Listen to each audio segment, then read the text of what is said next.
Good morning, everyone. We're extremely grateful to have you here with us and glad to have you here with us from the Gentian headquarters here and also from the Freeze team, the Freeze family, and also from the Adams family. We welcome you. We're extremely excited to have you here with us. We talk all the time internally here and even with, the other teams with the Freeze team and Adams teams, how much we care about our clients, but we always ask the question of as evidenced by. And this is one of those things that we're extremely proud of to share with you, to bring in Michelle. We've had some amazing feedback from Michelle's presentations in the past and all of the one-on-one coaching that she's provided for nutrition and health. And this is an extremely exciting one for me because many of you may not know, but I had an exercise science and business management degree, and I thought I was going to be a personal trainer for my entire life. So whenever we talk about in fitness and strength training, it's a wonderful topic. I love it very much because one of the most interesting things when I was a personal trainer, we'd put goals in place, and the first thing people do would walk to the treadmill or the stationary bike, which is amazing. Great to have a really strong ticker, but a lot of times the focus and emphasis would be very heavy cardio and kind of ignore the strength side, where can't wait to hear what Michelle has for us when it comes to how important strength is, not just for day-to-day living, but especially for longevity and overall health. So with that, I'll pass it to Kathy at Freeze Team as well. No, I'm excited to welcome everybody. Just looking forward to hearing what Michelle has to say about which activities can help change our lifestyle.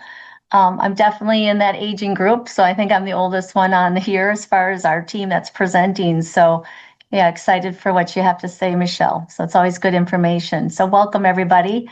And then I'm just going to pass it on over to Carson, and he can give you a little bit of activities, what you guys have questions and answers if you have any questions, what to do. So, yeah, for sure. Thank you, Kathy. Thanks, Zach. And I think it goes without saying that every single time that we've been able to do these webinars, there's always such good information from a practical perspective and health and wellness. So Michelle, we always appreciate you coming on here and giving us a ton of information and very applicable information as well. So for those who are listening, we have a Q&A button on the bottom. So feel free, please, please, please ask your questions. We'd love to answer them and get you the most information out of this webinar as possible. We'll save the answers towards the end, but if you can, please do ask questions if possible, and we'll get to those towards the end of the webinar. So with all that being said, Michelle, take it away. Carson, thank you so much. And thank you all so much for being here this morning. I'm so excited to give this presentation. Many of you have probably been with us for our other health and wellness chats, but today is something that's near and dear to my heart. I was at UNC Chapel Hill, an exercise and sports science major. I did an internship with men's basketball strength and conditioning there for 7 years. So while I was in school and then beyond. And then fast forward to today, my husband and I own a CrossFit gym and have for the last 8 years. So while many people think of me as the nutrition lady and the food lady, which we will talk about today, I certainly love strength and conditioning, have a background in it, certified personal trainer, CrossFit coach, all that.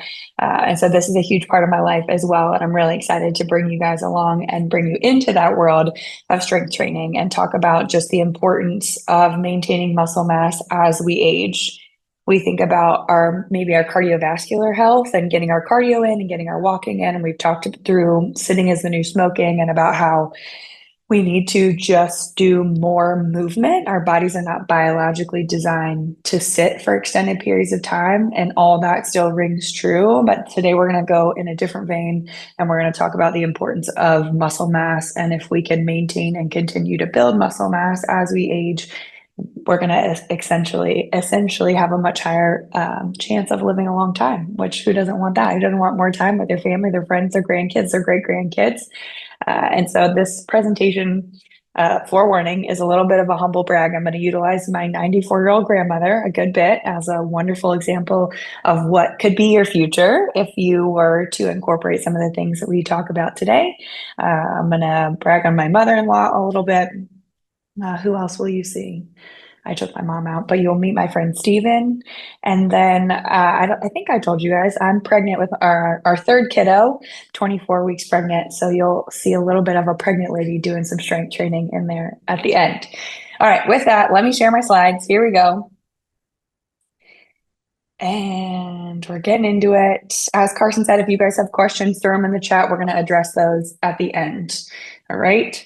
Muscle medicine strength through the decades. This is no one I know. This was a stock photo, but we will get into the people I know. You ready? You ready for it? I'm so excited. Here we go. So when you think about muscle mass, a lot of times we think about bodybuilders, we think about people that do those crazy competitions, we think about people who want to deadlift super heavy weight. But really, as we think about muscle mass as it relates to health span, longevity, it's not just about looks.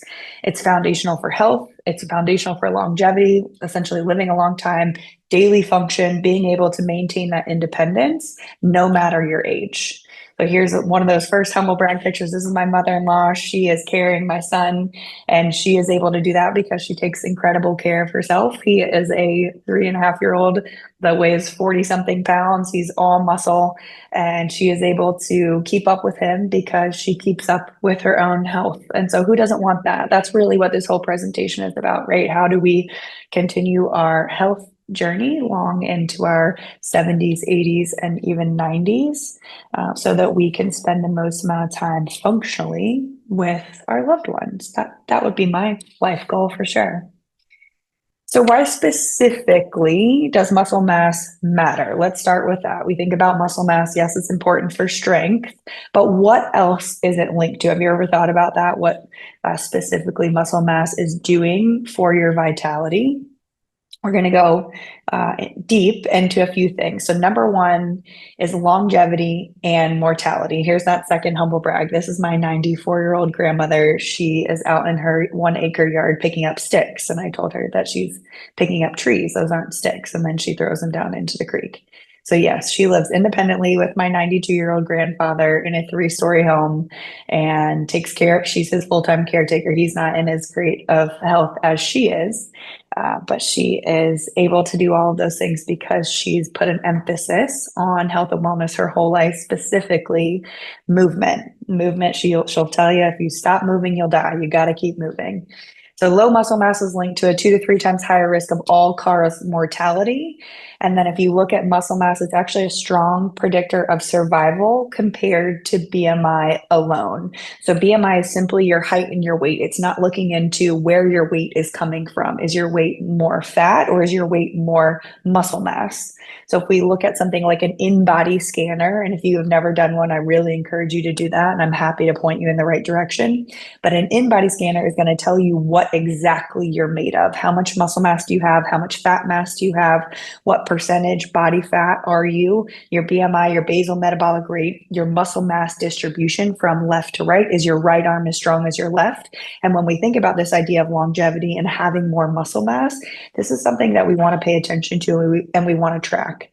So if you have the opportunity to get on an in-body scanner once a year and make sure that you're maintaining that muscle mass and that you have an even distribution in muscle mass, legs and arms, that way we're not at high risk for injury. The more uneven you are, the more prone to injury you are. So if we can watch those two things, then we're setting ourselves up for success. And if you guys want to talk more about the in-body scanner later, we certainly can. All right, number 2, metabolic health. So muscle is the largest site of glucose disposal. So essentially what that means is that when you eat something that's high in sugar or breaks down like sugar in the body, think about bread, pasta, cookies, crackers, chips, Cheez-Its, our favorite foods, tortillas, muffins, English muffins, etc. They're all going to break down like sugar in the body. So the amount of sugar in your blood is going to go up. That's your blood glucose. What happens next is that you can't walk around with an elevated blood sugar. Your body doesn't like that. That's really harmful to the body. So the pancreas releases insulin. Insulin goes and gets that sugar and pulls it out of the blood. From there, the ideal spot for that glucose to get dumped would be into your muscles. So if you have a lot of muscle mass and you're utilizing those muscles for working out, for strength training, then you're depleting your muscles of that glucose. So when you eat something like that, that glucose can go back into the muscles. If we don't have very much muscle mass or we're not utilizing our muscles very often, we have a sedentary life and we're not strength training, you know where that glucose gets stored? As fat. In that spare tire, on the hips, in your booty, all the places we don't want it to go, right? So the more muscle mass we have, the larger a site we have to dump that glucose that we all enjoy to eat every once in a while, right? That also means that you have a lower risk of insulin resistance and type 2 diabetes when we have more muscle mass. That's really exciting news. Okay. More muscle mass. I don't want to say gets you the ability to eat more sugar, but it just protects your body more when we choose to maybe indulge a little bit more. Number 3, functional independence. So this is another really important reason why muscle mass matters. So I mentioned my Grammy, 94 years old. She lives in a 3-story home. And just to get into her house, she has to go up an entire flight of stairs. Her bedroom is then up another flight of stairs. So she is going up and down stairs all day long. She can carry groceries up that flight of stairs. And think about if she didn't have the muscle mass to be able to do that, she wouldn't be able to live independently. Think about all the things that require independence. You need to be able to sit down on the toilet, stand up off the toilet. You need to be able to get out of bed. What if she were to take a fall? Can she get up? So muscle mass is really important for mobility, for balance, for reducing your fall and fracture risk in aging. And then it's directly tied to the ability to live independently later in life. Think about that. She's 94. My grandfather's 92, and they live independently, which is pretty incredible. And muscle mass is one of the biggest factors why they are able to continue to do that. Number 4, bone health. Resistance training and muscle loading improve bone density and is the greatest possible thing that we can do to reduce our risk of osteoporosis. So we talk about vitamin D, we talk about calcium, and yes, they are super important, but strength training is the best thing that we can do to improve bone density. I actually got a text message from an employee that I work with. I do corporate wellness. Mostly I go into companies and I work with the employees and try and make them healthier. And 2 days ago, I got a screenshot from an employee from her doctor that said she had been diagnosed with osteopenia, so fragile bones and poor bone density. And he said she needs to strength train, she needs to take vitamin D and take calcium. And so she sends me this text about, hey, this is what I just got from my doctor. Can you recommend a good vitamin D and calcium? And she completely just disregarded the strength training piece. And so I had the opportunity to say, yes, I can recommend high quality vitamin D, high quality calcium. However, the most important thing that you can possibly be doing to improve your bone density at this point is to load your body. And what we mean is we need to lift weights. We need to build muscle, put your body under tension, under weight to strengthen your bones. And so that looks like some things that we're going to talk about later, some ways that we can do functional strength training to improve bone density.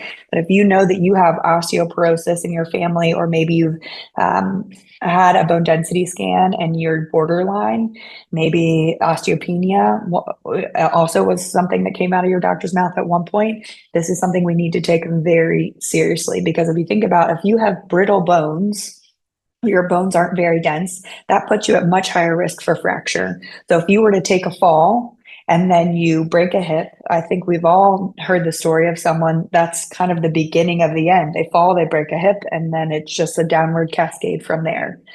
So if we can make sure that we have super strong bones, we're saving ourselves from that scary cascade, right? Number 5, cognitive and mental health. So there are tons of studies coming out, which is super cool, is that strength training has been shown to improve mood, memory, and resilience against cognitive decline. So there, again, the humble brag that my 94-year-old grandmother, my 92-year-old grandfather, and my kids, those are their great grandkids, and they know them and they love them and they're able to play with them. And because of the way that they've been able to take care of their bodies throughout their life. If you look at the studies about muscle mass and as it links to cognitive decline, it is very protective against cognitive decline. So remember the concept of epigenetics. Epigenetics is essentially what Duke University started studying back in 2000. And it was this idea that challenged the initial thought that if you were dealt the gene for Alzheimer's, the gene for high cholesterol, the gene for heart disease, it didn't matter what you did, you were going to end up with Alzheimer's or heart disease or high cholesterol. And what they have proven since is that that's not true. Hear me when I say that. Just because you have the gene for something does not mean that gene's going to become expressed. You have attached to your DNA what's called your epigenome. And your epigenome, I want you to think about it like light switches, and it controls if a gene gets turned off or stays turned on or stays turned off your whole life. So maybe you do have the gene for some sort of cognitive decline, Alzheimer's, Parkinson's. If you strength train, take good care of your body, decrease the inflammation in your body, manage your stress, sleep well, etc., that gene can stay turned off your whole life. So that's really exciting news. That puts a lot of responsibility on the individual, but it's exciting news in the sense that we're not doomed. We have more control than we initially thought. So strength training plays a huge role when it comes to cognitive decline.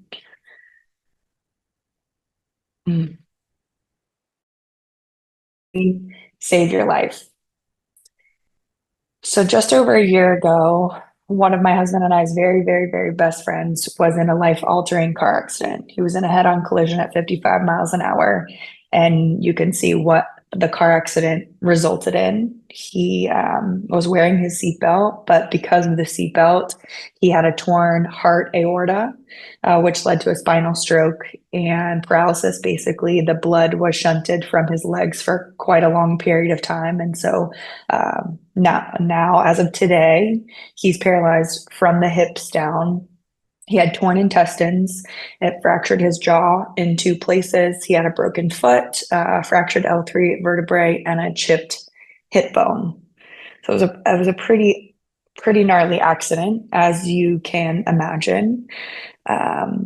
He was the assistant football coach at Davidson College. I'm sitting in Davidson, North Carolina right now. And last November, that whole staff got basically the coaching jobs at Rice University. So he moved last November. So my husband was just out visiting him last month, but I haven't been able to see him since he moved, which has been really sad. But I was texting with him yesterday as I was finalizing this presentation, and I asked if I could utilize his story. And I asked him to remind me of what the doctors and the EMTs said about how strong he was and the amount of muscle mass he had and how that related to essentially his survival.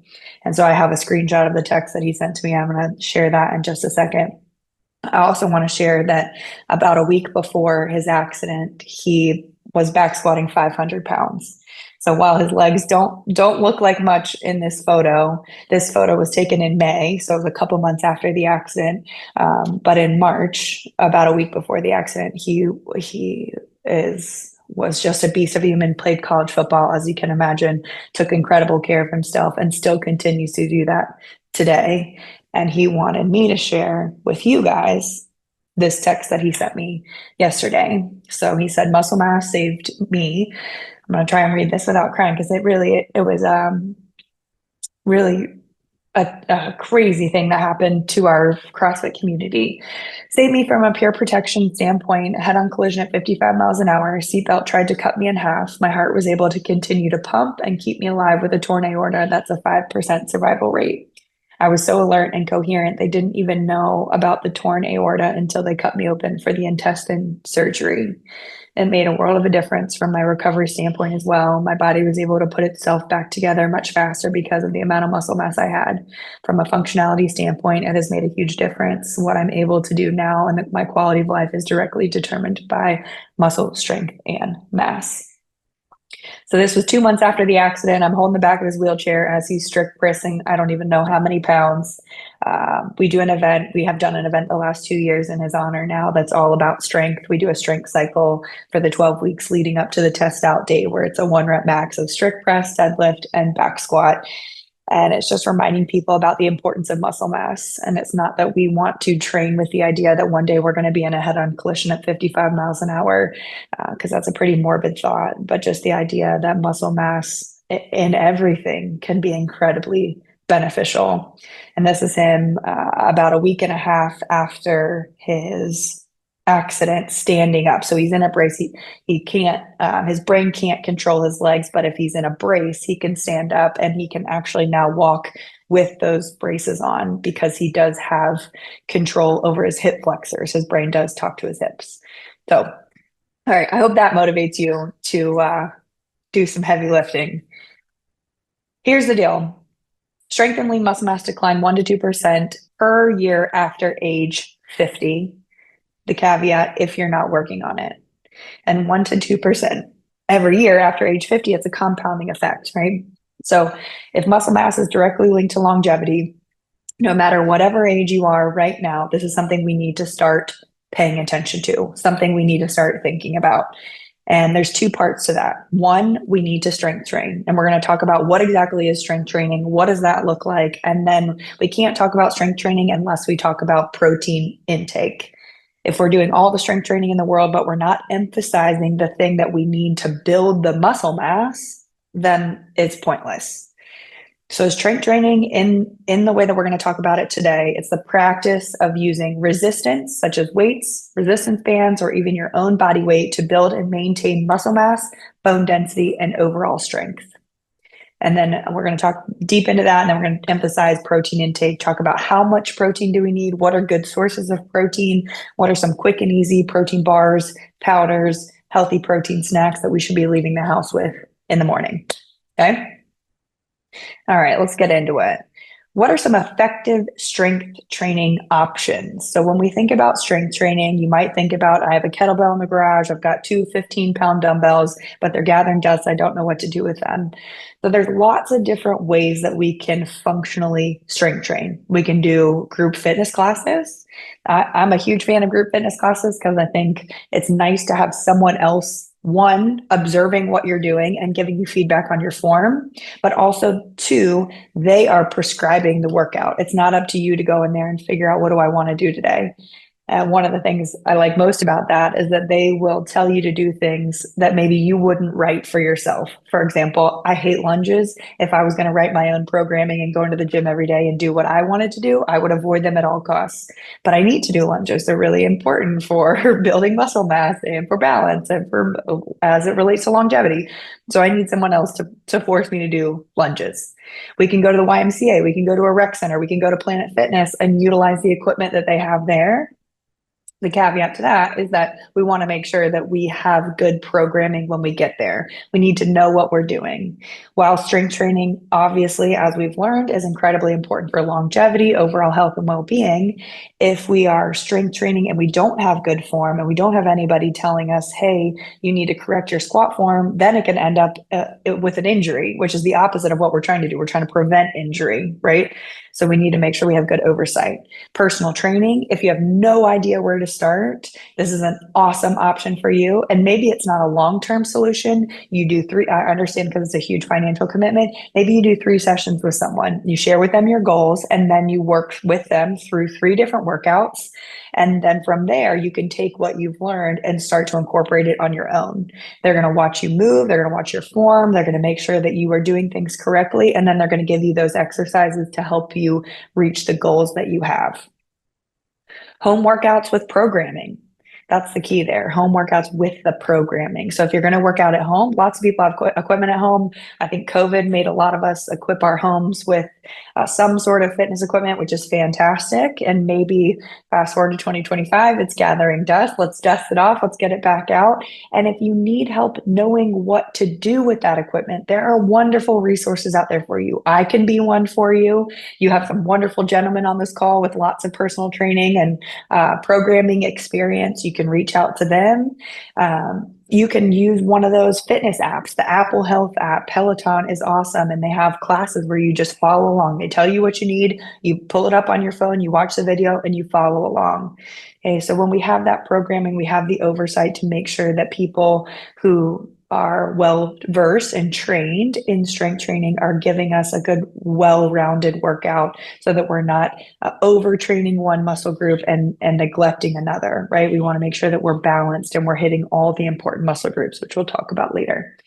And then weighted walking or hikes. There's a huge interest right now in the weighted vest and walking with a weighted vest. I think it's a fantastic way to add a little tension or a little bit of a load as we're walking. Do I think it is the end all be all and you don't need to do anything else if you're going to do weighted walks? No, that's not what I'm saying. I think it's a great complement to some additional strength training. Okay. You can use your weighted vest to do body weight squats. You can use your weighted vest to work out in. I think that's a wonderful complement to weighted walks or hiking. And when I say hiking, I don't necessarily mean with a weighted vest. Just if you're going up that big incline, you're utilizing your lower body muscles in a different way compared to if you're just walking on the asphalt or on a walking pad or on a treadmill. So hiking is, a wonderful way to build some strength too, but it's not the only thing that we can rely on. We need to think about our upper body and our core as well.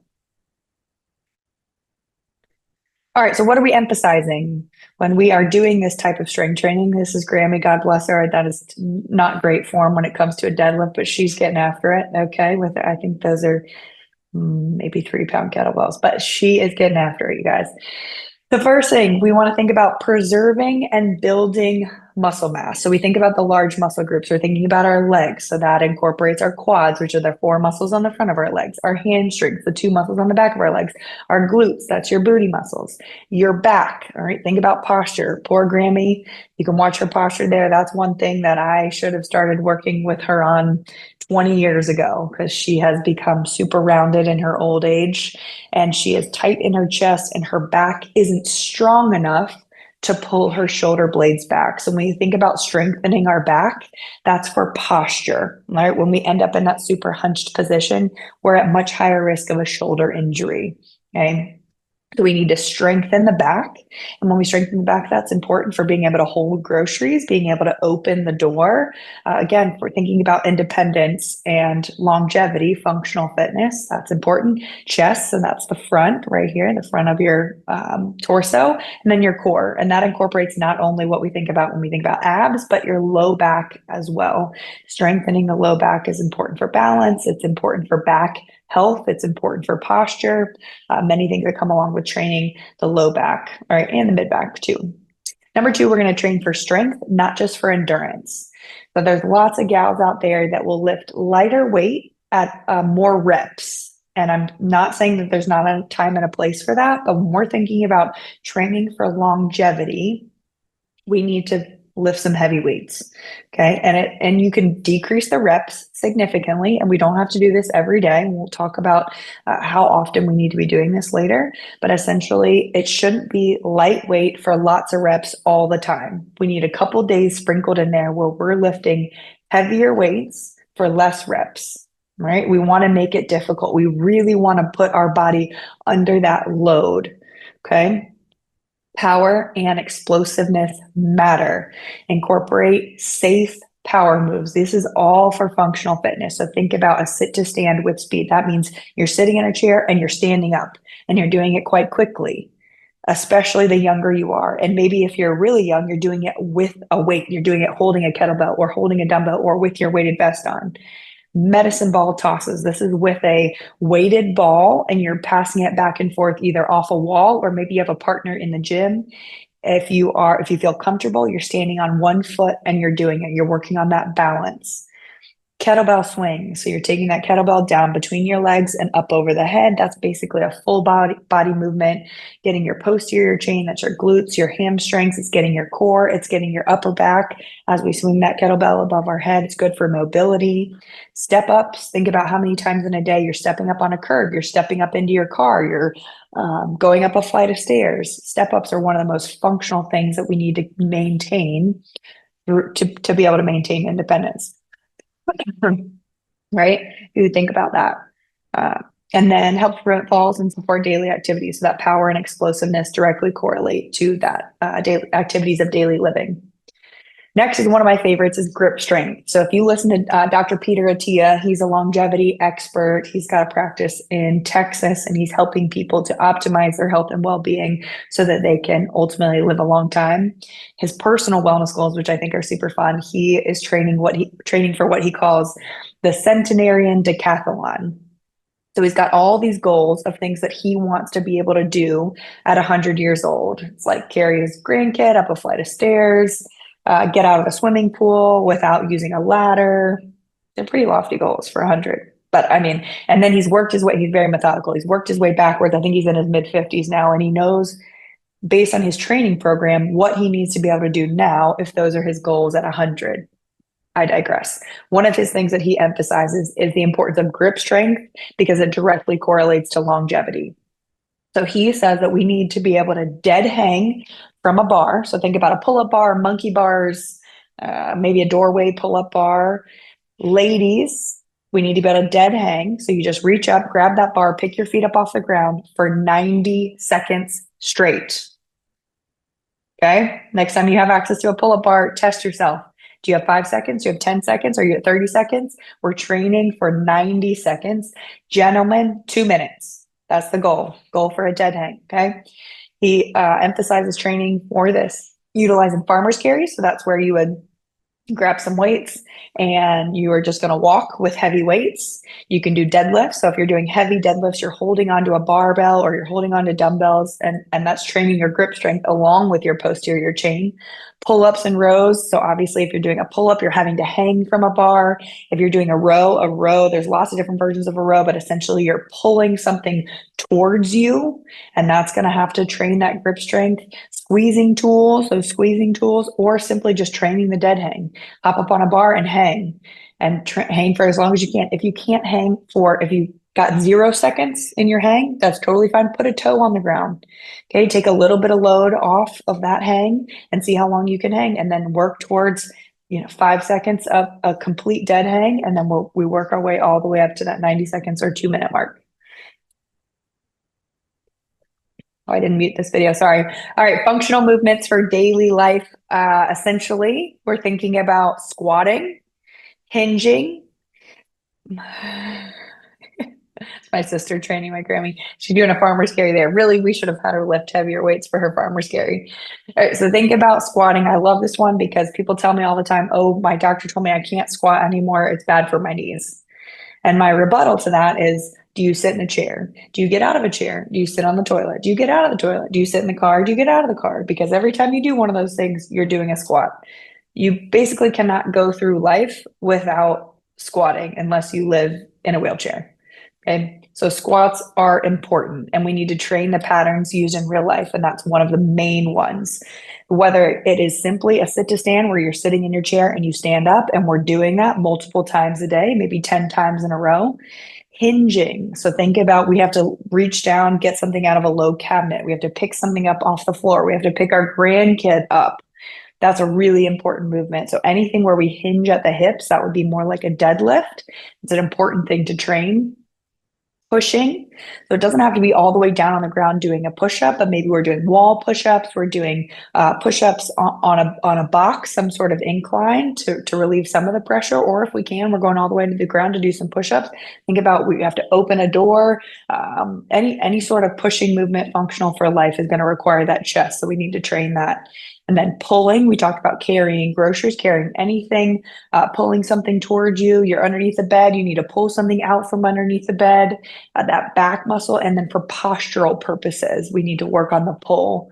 And then to emphasize again, the farmer's carry. So your mimics luggage carrying groceries.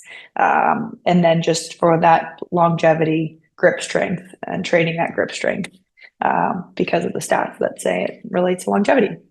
And then number 6, consistency over perfection.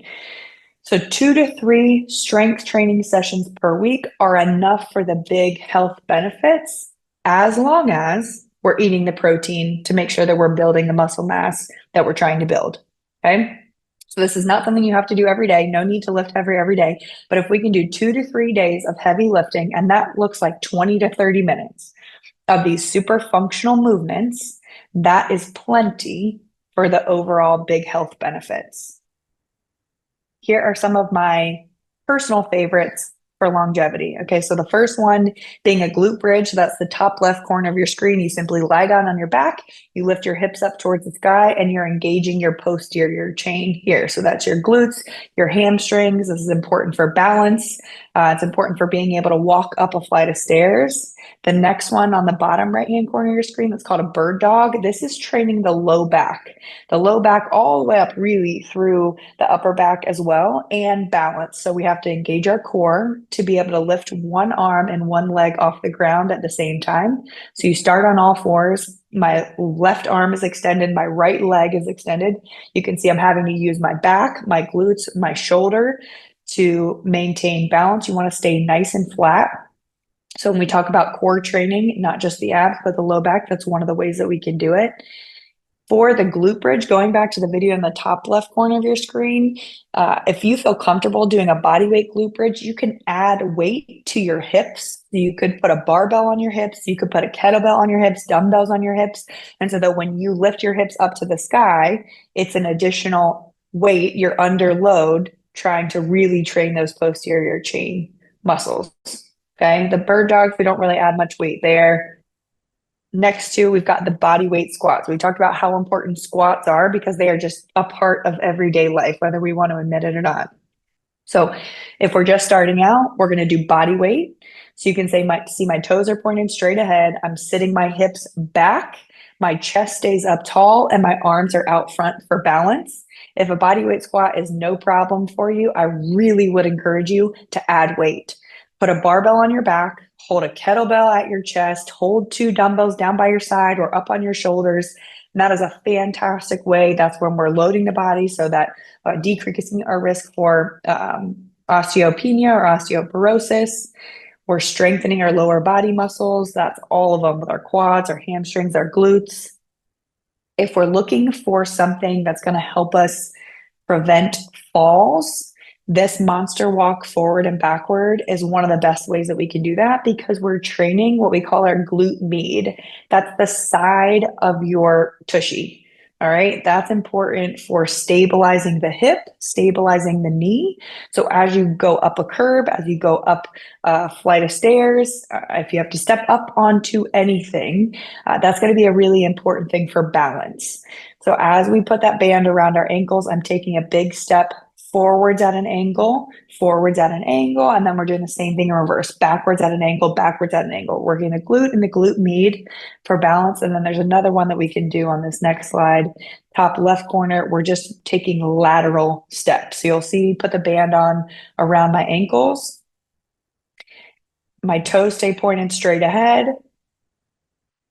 And we're going to take a few steps to the right and a few steps to the left. The tendency here is for the front foot to want to turn out, like east or west. It's going to want to turn out. But I really encourage you, if you're going to do this, your toes want to stay pointed straight ahead. And that's how you're going to get that hip, that glute med to get engaged.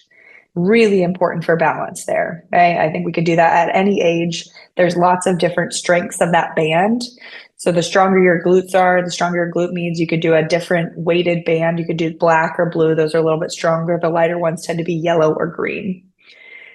Lastly, the plank, super important for the core. So core is related to balance. It's related to many functional movements. If we don't have a core, it's really even hard for us to sit upright, something that simple.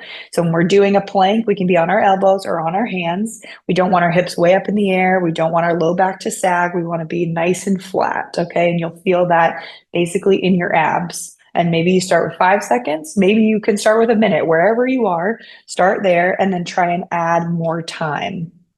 Okay. These are some of my personal favorites for longevity, for functional fitness. Of course, there are many, many more. I'm happy to write you guys some programming and meet you wherever you might be on your strength training journey. Obviously, we didn't do a lot with weights in these videos, but I would really encourage you, if you have access to weights, to take that into consideration when you're doing your strength training routine.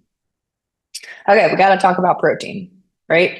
Because if we're doing the strength training piece, we're breaking down, essentially what happens is when we strength train, we break down that muscle tissue, we get these little tears in our muscles, and then they grow back. And the idea is that they grow back stronger, a little bit bigger, a little bit stronger. We need the protein for them to grow back bigger and stronger. If the protein piece isn't there, we're not going to see the muscle growth that we want to see, that we're working so hard for. That's why we have to talk about this in the muscle mass presentation. So how much protein do we need? What the recommended amount is, it's way too low when it comes to preserving and building muscle mass. So the goal would be 0.8 to 1 gram of protein per pound of ideal body weight. Okay, so if you weigh a healthy 200 pounds, here's the example. You're going to take 200 times 0.8, which would be 160, 200 times 1. 200. So your goal of protein every day is between 160 and 200 grams of protein every day. Most Americans are getting nowhere near the amount of recommended protein every day. It should be somewhere between 30 and 35% of your total calorie intake for the day. So if you maybe you weigh 200 pounds, but your ideal weight is closer to 160, let's do 160 and utilize the same formula. Okay, so get out your phone, do some math real quick, figure out how many grams of protein you need every day. And then your homework assignment after this presentation would be for the next 2 days, utilize something like MyFitnessPal or Carb Manager or one of the apps where you can track all your food and see where do you fall. Are you meeting those goals, the protein goals, or are you getting half of what you're ideally supposed to get? Most people realize they are significantly under eating protein, significantly overeating carbs, and not getting enough healthy fat, right? So 30 to 35% of our daily calorie intake should be from healthy protein sources if our goal is to maintain and build muscle mass. Healthy sources of protein. So natural healthy sources of protein. We've got grass-fed beef, pasture-raised eggs, pasture-raised chicken, wild-caught fish, pasture-raised turkey. We've kind of thrown a blanket on the meat industry and said that all meat is bad. You guys have heard me talk about this before. I want to reiterate that there's way more nuanced than that. We can't just say that all meat is bad. Yes, here in America, we have done a very poor job managing our meat industry, and some of the factory farming, the industrial farming practices have really decreased the quality of our meat because the animals have such a poor quality of life. So if you think about a cow that's raised in a feedlot, so in a pen, covered, no access to sunlight, it's fed a diet of corn and soy its whole life to become as fat as possible, as quickly as possible, likely given antibiotics because it's in such close quarters, likely given some sort of hormone so that it'll grow quick and fast and can be sent to the slaughterhouse and make it to our plates ASAP, no access to exercise, and not eating its natural diet. Versus a cow that's allowed to roam in a pasture, access to sunlight, exercise, have its natural diet of grass, takes a few extra years to get to a weight that it can then be sent to the slaughterhouse. Can you imagine the quality in that meat versus the first example is quite different? And it's a measurable difference. They can measure the omega-3s, they can measure the amino acids, and it's very different. So when we are buying our meat, we want to try and think about the life that that animal had. The life that that animal had directly correlates to the nutrient density or lack thereof in that cut of meat. So grass-fed beef, 100% grass-fed beef, that's the goal. Pasture-raised eggs, pasture-raised chicken, wild-caught fish, pasture-raised turkey, all going to be more nutrient dense than the factory farmed stuff. Raw nuts, it's not necessarily the salt that's the problem, it's the oil that they use to get the salt to stick. So they use one of those inflammatory oils, canola oil, soybean oil, the seed oils, as we say. So when we're buying nuts, go to the baking aisle. That's the cheapest place to find them, and buy raw nuts. Avocado, a decent source of protein. Lentils or quinoa, if you're trying to avoid meat-based protein products. Yogurt, beans, chia seeds, full fat cheese, hemp seeds should be on there as well. All good sources of healthy protein. Questions I get all the time: what about protein shakes and drinks? Here are some of my favorites to recommend. So the left side of your screen are protein powders, high quality protein powders that are not sweetened with any of the artificial sweeteners and very simple ingredients. The Earth-Fed Muscle, they have a whey or a plant-based protein powder. So if you don't tolerate dairy well, you want to steer towards the plant-based protein powder or the bone broth protein. Ancient Nutrition, they have a bone broth protein powder. That's Dr. Axe's supplement brand. He does a great job. And then Sun Warrior, theirs is all plant-based. So again, not using any artificial sweeteners, no added dyes, very simple ingredients in all those proteins. And you have to order Earth-Fed Muscle online, Ancient Nutrition. You might be able to find at Whole Foods, but most likely online. And then Sun Warrior, you can find at Whole Foods, or you have to order it online. Pre-made protein drinks. These are becoming way more popular. Some are trash, some are awesome. So if you are drinking Fairlife, if you are drinking Premier protein shakes, drink up what you got, and then we're never going to buy those again. And we're going to switch to one of the ones you see on your screen. So we've got the Orgain. Those are very easy to find. The Own, OWYN, only what you need. Again, those are very easy to find. Kate Farms, I've never seen these in the store. I've had to order them online. And then the Remedy protein shakes. I think those might be only a Whole Foods thing. But if you like to have a grab and go protein shake option, maybe you like to have a protein shake after a workout, or you like to have it as your breakfast, these are some great grab and go options. We're looking again for no artificial sweeteners, no dyes, none of those thickeners, the gums, trying to keep it as simple as possible. High protein snacks. I tell people when you leave your house in the morning, make sure you have 2 of these with you. Our society does not do a great job setting us up for success when it comes to quick, healthy, high protein options. If you're going to rely on a convenience store or a gas station to get you there, gas stations and convenience stores, depending on where you go, they're getting better, but you have to deny yourself about 97% of the store. Go to the back corner, find something healthy. Don't look at anything else. Check out and get your tushy out of there, because unfortunately the majority of the store is just really ultra processed food. So do yourself a favor, don't even tempt yourself, and leave the house with 2 of these. Aloha protein bars, super clean. That's a plant-based protein bar. IQ bars, very easy to find. RX bars, again, very easy to find. That's an egg white protein bar.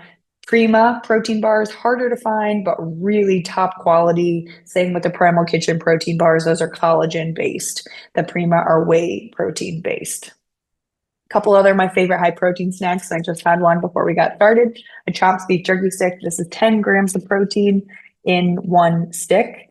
For those of you that are using the Yuka app, I love the Yuka app, but one of my issues with the Yuka app is that if you scan this, it will tell you that it's not good for you. And the problem is that the calories are too high, but it's a very clean product and it's very high in protein and healthy fat. Okay, so I think they get the majority of things right, but I think this is one of them that I don't agree with. The 0 sugar yogurt option. So whether you're buying just a full fat, plain Jane Greek yogurt, that's a great source of healthy protein. Or if you like a little flavor, we want to make sure that we're buying something that doesn't have any added sugar and none of the fake sugar. So the 000 yogurt and the Chobani 0 sugar yogurt sweetened with stevia. So that's a natural sweetener versus the artificial stuff like sucralose or aspartame. Hard-boiled eggs, cottage cheese, the full fat cottage cheese, organic roasted chickpeas. This is a great healthy snack with some protein in it. Organic is key here. Chickpeas are one of the most heavily sprayed crops with glyphosate. Glyphosate is that super toxic pesticide. It's illegal in most other countries around the world, but yet the majority of our food is sprayed with this awful stuff. So chickpeas, because they're one of the most heavily sprayed with glyphosate, if we buy organic, we can ensure that they haven't been sprayed. So organic roasted chickpeas, and then organic edamame. Same thing, soybeans are heavily sprayed with glyphosate, so we want to be buying organic so we can avoid that pesticide exposure. Oh, I forgot to mute the noise on this video too. So in conclusion, we're going to get into some Q&A here. We want to strength train. We want to emphasize protein. And I love this quote by Dr. Stacy Sims. Skip the fad diets and the detoxes. If you want to do one thing that improves health span and lifespan, start a dedicated resistance training program and make some muscle. So this, again, 94-year-old Grammy, she's still on the tennis court because of all that she has done to train herself to essentially get here. I hope that she is an inspiration to you as she's an inspiration to me. She's an amazing woman. Her brain is there. She knows her great grandkids. She is able to do nearly anything that she wants to at this point in her life because she's worked so hard. You guys have heard me say this before, but she'll say, you want to know how to be 94 and be as active as I am? You got to do 3 things. 1, you got to have a big social circle. She's really social. She's got a ton of friends. She plays bridge. She's always, going to dinners with these girls or these girls. She's on the tennis court with her friends. Number 2, you can't stop moving. That's been a huge part of her life. She was a PE teacher growing up, and then she's just stayed active in sports and in the gym. And number 3, you got to drink a lot of wine. I don't know if I can endorse that last one, but hey, she's 94 and she's doing it. So maybe take her advice over mine. All right. Lastly, this is me, Michelle Norris, Michelle at altitudewellness.com. I mentioned I am now 24 weeks pregnant. This was a few weeks ago, and strength training is something that is super important to us and my family, and we are sticking with it through this third pregnancy. I was able to do CrossFit through my first two pregnancies, all the way up until the day before I delivered my kiddos, and hopefully this pregnancy allows me to do the same.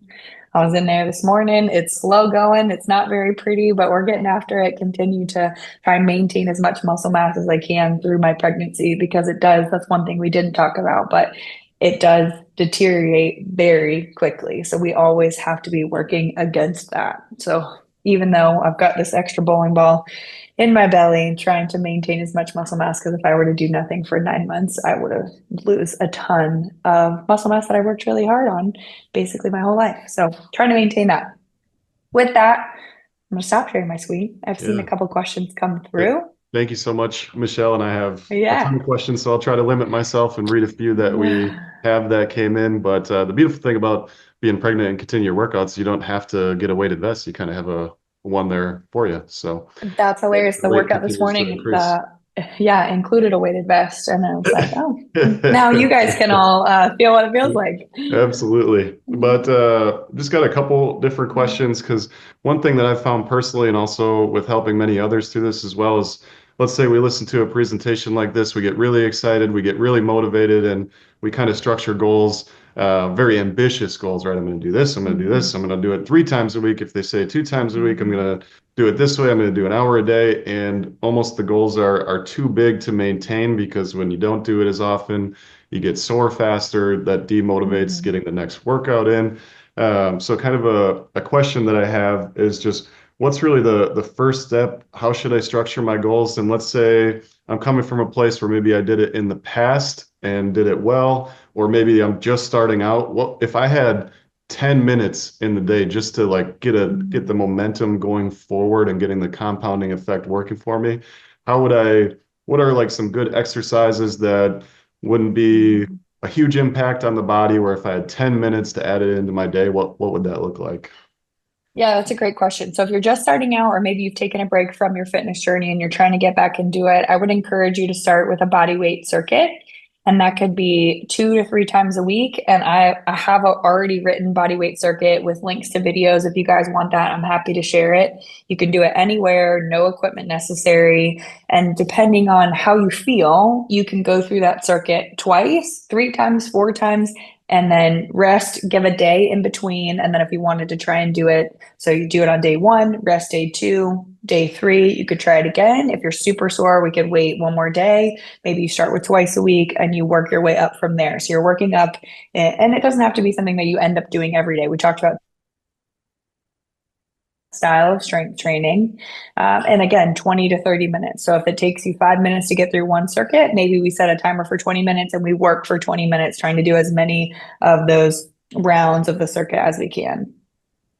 I love that. And one thing I forgot to mention in the beginning too, we have a resident expert, Ryan Caro, on our team, who is actually a gym owner and a personal trainer as well. So Ryan, feel free to jump in on any questions as well or anything that you have to add. But another one for you, Michelle, because I'm always extremely passionate about the psychology behind things, not just the physical side, especially when it comes to what we do with behavior finance and how it works with markets, but especially when it comes to our health and fitness. Have you found if somebody doesn't have a strong why, that it's harder to stick to the goals, where if you mentioned that talking about your grandmother of like hanging with the great grandchildren and these, do you have any advice for creating a strong why versus something I just want to get stronger, I just want to do this, which is great, might get the momentum, but do you have any guidance of like what a very strong why would be for us? Yeah, that's a great question. And I think for many of us, our goal is so focused on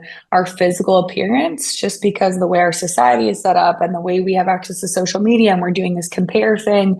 And I really would encourage you to steer your goal away from something that is related to your physical appearance and shift it more towards okay, I have Alzheimer's in my family. I really don't want to get Alzheimer's. If you do, you should really, like, if you have Alzheimer's in your family, you really need to take that seriously. Or I want to be able to play with my great grandkids, or I want to prevent heart disease, or my doctor told me I had osteopenia, or I'm on my way there. Let's find a different why. And for me, my health is super important, so that's easy for me to shift there. But certainly, I think it's hard for me to say what's a great why. But I think anything that's not related to your physical appearance is a step in the right direction.